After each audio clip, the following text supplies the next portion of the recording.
मुख्यद्वार जे आहे ते राणे समर्थकांनी मी पोलिसांना साहेब सकाळी टायमिंग सांगितलं होतं. राणे साहेब किती वाजता येणार आहे, किती वाजता बाहेर जाणार आहे, ही करायची काय गरज होती? पोलिसांना आम्ही कळवलं होतं कारण त्यांनी विचारलं होतं. बाजूला करतो त्यांना घेऊन जावं साहेब. माझं काही म्हणणं नाही, आम्ही बाहेरच जात होतो, आतमध्ये ते येत होतो. मी पोलिसांना साहेब सकाळी टायमिंग सांगितलं होतं. राणे साहेब किती वाजता येणार आहे, किती वाजता बाहेर जाणार आहे, ही करायची काय गरज होती? नाही पोलिसांना आम्ही कळवलं होतं कारण त्यांनी विचारलं होतं. बाजूला करतो त्यांना घेऊन जावं साहेब. माझं काही म्हणणं नाही, आम्ही बाहेरच जात होतो, आतमध्ये ते येत होतो. मी पोलिसांना साहेब सकाळी टायमिंग सांगितलं होतं. राणे साहेब किती वाजता येणार आहे, किती वाजता बाहेर जाणार आहे, ही करायची काय गरज होती? नाही पोलिसांना आम्ही कळवलं होतं कारण त्यांनी विचारलं होतं. बाजूला करतो त्यांना घेऊन जावं साहेब. माझं काही म्हणणं नाही, आम्ही बाहेरच जात होतो. आम्ही जातो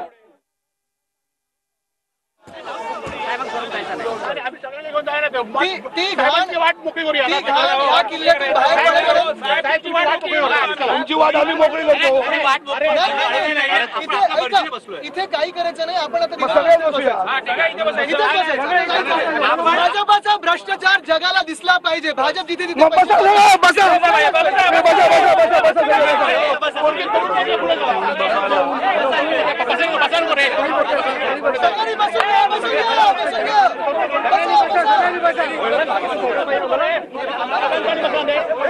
आम्ही इथेच बसणार असं आदित्य ठाकरे यांनी म्हटलंय आणि ठाकरे गटाचे कार्यकर्ते आदित्य ठाकरे यांनी इथे ठिय्या दिलेला आहे.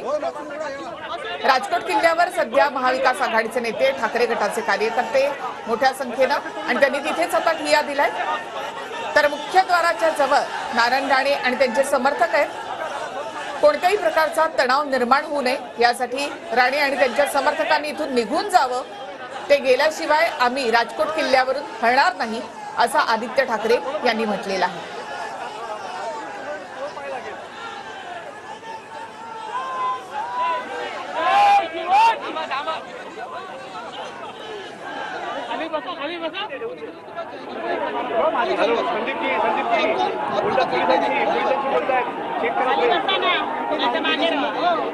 तर एकीकडे जयंत पाटलांनी मध्यस्थी केलेली आहे तर दुसरीकडे आदित्य ठाकरे हे पोलिसांशी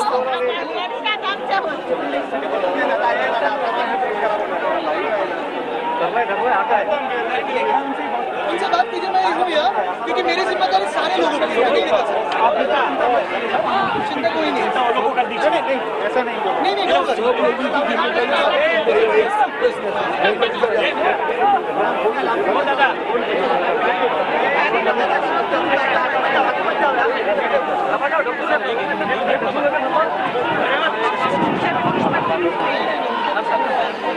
खाली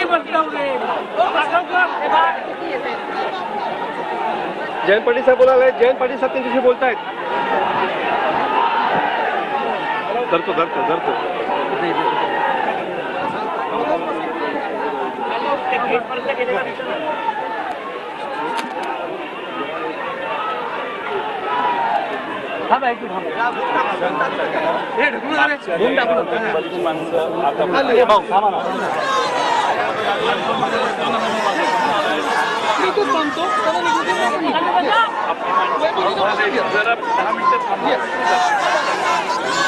ओके प्रोवोक आणि